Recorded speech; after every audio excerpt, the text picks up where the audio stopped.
क्या घटना हुआ आपके बच्चे के साथ? गलत काम भइल बा। क्या हुआ था आपके साथ? बाजारे जात रहनी, हम नोट बनावे जात रहनी तो गड़ही देवाल भेटैलन सन।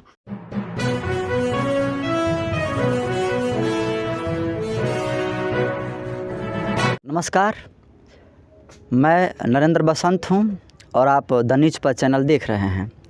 बाकी मुद्दा आपको बताने से पहले कैमरामैन को चाहेंगे ज़रा मेरे साथ आइए और पहले घर को दिखाइए। और देखिए यहाँ पर जो है झोपड़ी है और वो दो घर है जो कि ऊपर से आप देख रहे हैं कितना बढ़िया अच्छा घर है। और घर को देखकर आप अंदाज़ा लगा सकते हैं कि किस जाति और किस कास्ट का घर होगा। और ये सवाल उठता है प्रशासन पर भी और ये जो अभी वर्तमान में सरकार चुन कर आई है उस पर भी कि ऐसी व्यवस्था और ऐसी इनकी घर की संरचना क्यों है। बाकी इसकी बात हम बाद में करेंगे, लेकिन फ़िलहाल जो इस परिवार पर, जो घर का परिवार है, उस परिवार पर जो एक बहुत बड़ी मुसीबत आन पड़ी है जिसे शब्दों में व्यक्त नहीं किया जा सकता है, जो कि बक्सर को बिल्कुल काला करने वाला करतूत कहा जाएगा।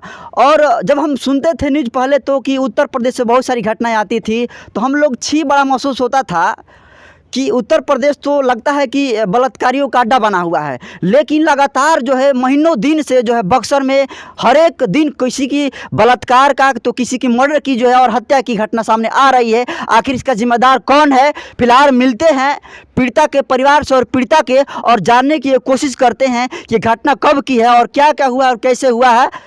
उस पीड़िता की जो है माता जी हैं और इस माता जी से बातचीत करने के दौरान हम लोग इस बात को जानने की कोशिश करेंगे कि उस दिन क्या हुआ था और अभी तक पुलिसिया कार्रवाई कहां तक पहुंची है।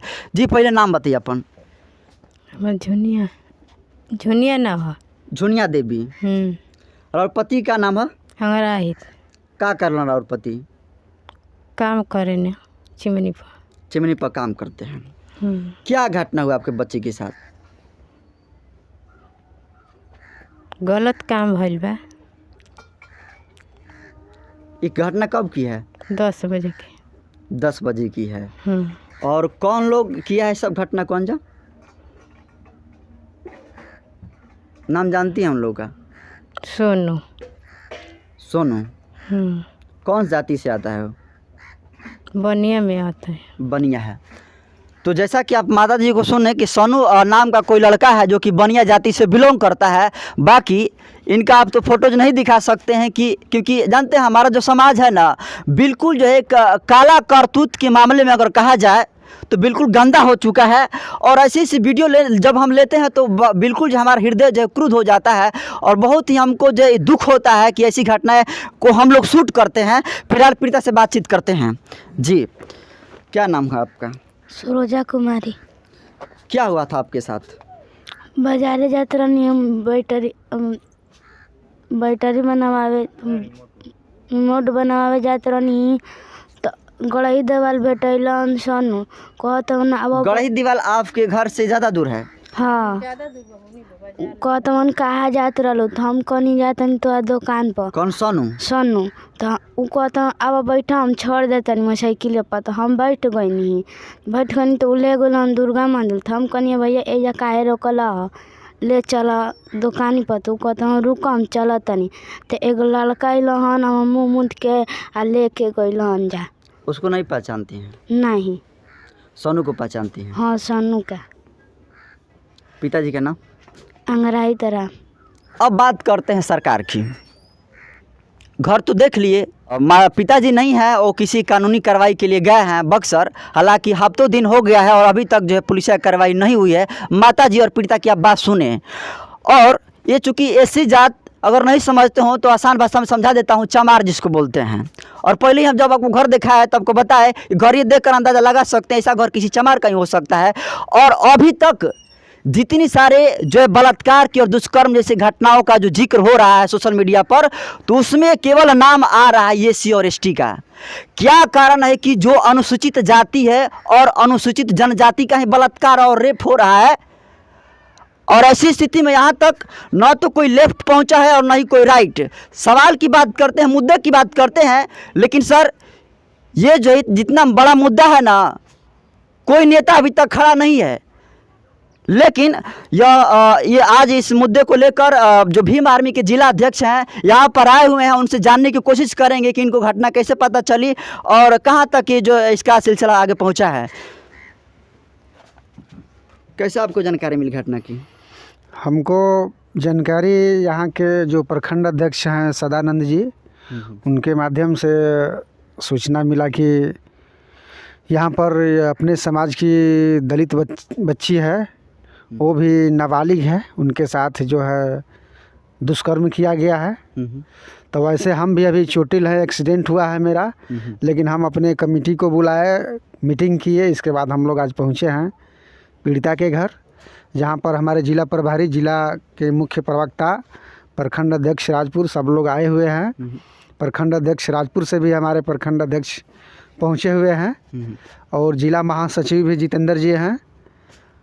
तो हम चाहेंगे पुलिस प्रशासन से कि जो भी इस तरह का घटना किया है उसकी गिरफ्तारी हो, नहीं तो इसको लेकर के भीम आर्मी अपने कर्तव्य से पीछे नहीं हटेगी और इसके बारे में गहन विचार करके इसको पूर्ण रूप से विचार किया जाएगा। बाकी अभी आप भीम आर्मी के जिला अध्यक्ष अनिल प्रधान को सुन रहे थे और इस कार्य के लिए मैं भी दनिज पथ की तरफ से आपको धन्यवाद करता हूं कि इस परिस्थिति में भी आप जो पीड़िता के साथ खड़े हैं। बाकी और लोग हैं, और बताइए कि ऐसी घटना ये SC और ST पर ही क्यों हो रही है? ये मनीवादियों की मन बढ़ी हुई है और मनीवादी लोग हमारे मनोबल को दबाना चाहते हैं, जैसे कि संविधान में भी छेड़छाड़ हो रही है। तो चूँकि बात ये है कि यहाँ जो इस तरीके की घटनाएं ये मनीवादी लोग दे रहे हैं, जिनकी सत्ता चल रही है सेंट्रल से लेके और सारे स्टेटों में, इन लोगों का मनोबल बहुत ही बढ़ चुका है और ये नहीं चाहते हैं कि हमारे समाज के लोग ऊपर उठें। और इस तरीके की घिनौनी हरकतें जो हो रही हैं, इस पर प्रशासन भी लापरवाही बरत रहा है। तो हम यही कहना चाहेंगे कि प्रशासन ध्यान दे इस बात पर कि ये जो घटनाएं हुई हैं, ये बच्ची जो है अभी बहुत ही कम उम्र की है, अंडर एज बच्ची है, तो इसके साथ न्याय किया जाए, प्रशासन कड़ी से कड़ी कार्रवाई करे और जो दोषी लोग हैं उनको जल्द ब जल्द अरेस्ट करे और उनको फांसी तक चढ़ाने का कार्य करे।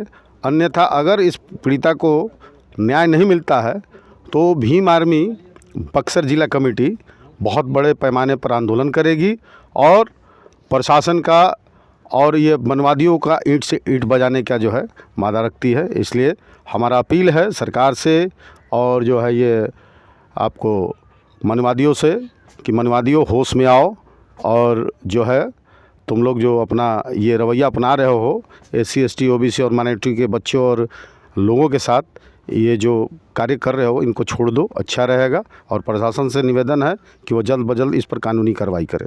क्या परिचय हो आपका? मैं डॉक्टर अनिल कुमार, जिला प्रभारी भीम आर्मी बक्सर।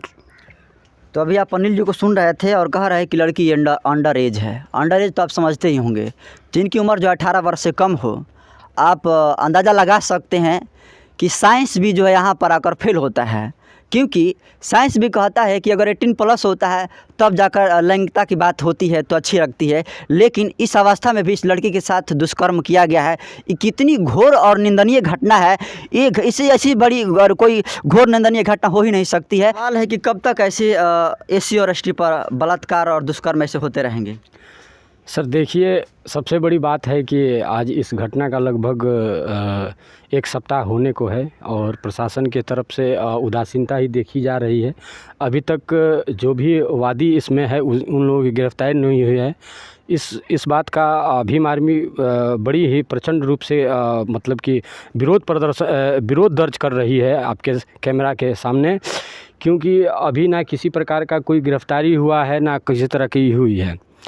रही बात घटना की, इस तरह की लगातार घटना, चाहे ओझा बराव हो, चाहे देश में और भी हो, इन तमाम घटनाओं के पीछे कहीं ना कहीं यह एक विक्षुब्ध मानसिकता का परिचय है। समाज जो है किस तरह से लगातार इन सभी घटनाओं से मतलब कि प्रताड़ित हो रहा है, इस पर प्रशासन के ऊपर भी प्रश्न चिन्ह हो सकता है, इस व्यवस्था पर भी होता है, या अभी भी डॉक्टर साहब के द्वारा कहा गया कि कहीं ना कहीं मनुवाद का इस तरह के खास दलित पिछड़ा वर्ग के लोगों के बहन बेटियों की इज्जत जो है आज दांव पर लग रही है। ये जो है भीम आर्मी मतलब कि बर्दाश्त नहीं करेगी।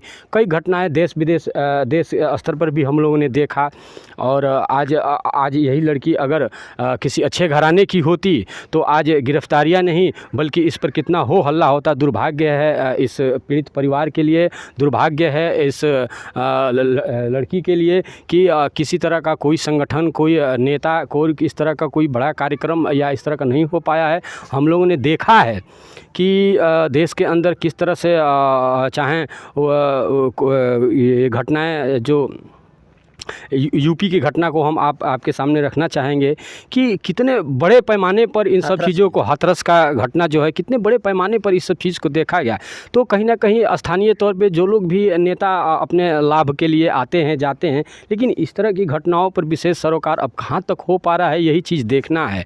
चूँकि भीम आर्मी कई तरह के अनुसंधान के बाद आती है कि क्या हुआ बच्ची के साथ, नहीं हो रहा है, ये सारे तो तमाम तरह की चीज़ें हैं। और हम लोग यही कहेंगे कि प्रशासन से हम लोग ये मांग करते हैं कि आप जल्द से जल्द इस पीड़ित परिवार के को जो न्याय की प्रक्रिया होती है उसे जल्दी करें, और जो भी वादी है, जो भी वारंटी है, उसको जल्द से जल्द गिरफ्तार करके कम से कम इस समाज को ये संदेश दे कि गलत बर्दाश्त नहीं हो सकता है। अभी भी प्रशासन जिंदा है, इसका परिचय दे शासन प्रशासन, खासकर चूँकि महिला थाने में केस दर्ज हुआ है, और केस दर्ज इतने लंबे समय के बाद भी किसी तरह की कोई गिरफ्तारी नहीं है। जिस दुकान पे बच्ची गई थी वहाँ की दुकानें, सारी चीज़ें इसी तरह वादी है, उनका सारी चीज़ें चल रहा है, अभी तक का कोई भय नहीं दिख रहा है। इसका यह रिजल्ट हम लोगों के सामने देखने को मिला। आज हम आए हैं इस पीड़ित परिवार के साथ बातचीत करने के लिए। हम लोगों ने जाना तो घोर अपराध हुआ है, और ये बर्दाश्त करने योग्य बात नहीं है। मेरा सवाल है उन तमाम नेताओं से जो कि जब भी चुनाव आता है तो इज्जत की बात करते हैं, घर निर्माण की बात करते हैं, सुरक्षा कानून की बात करते हैं, लेकिन इस घटना को घटित हुए लगभग हफ्तों दिनों से अधिक हो गए हैं। ना तो वहाँ पर कोई जनप्रतिनिधि ही पहुँचा है, और न ही यहाँ पर बढ़िया तरीके से पुलिस कार्रवाई ही हो रही है। शर्म आनी चाहिए उस सांसद को, और शर्म आनी चाहिए जो इसका विधायक है, और साथ में स्थानीय जो नेता है उन सारे नेताओं को भी शर्म आनी चाहिए कि ऐसी घटना पर राजनीति करता है और इसका जिक्र नहीं करता है। बाकी कुछ लोग का सवाल ये भी होता है कि तुम जो है केवल भीम आर्मी का ही वीडियो दिखाते हो। तो सर बिल्कुल दिखाएंगे, क्योंकि ज़मीनी से जुड़े जो भी मुद्दे होंगे और जो लोग साथ देंगे तो मैं बिल्कुल ही दिखाऊंगा। आप मुझे पत्रकार कहिए या चाहे पत्रकार कहिए, लेकिन हकीकत आप जानते हैं कि क्या ज़मीनी घटना हो रही है। और मुझे न्यूज़ मिला भीम आर्मी के द्वारा ही, और मैं यहाँ पर पहुँचा, और अभी तक यहाँ पर जो कोई भी जो बड़े बड़े जनप्रतिनिधि हैं, कोई यहाँ पर जुट नहीं पाया है। अगर आपकी राजनीति अगर ऐसी है तो थू है ऐसी राजनीति पर। धन्यवाद।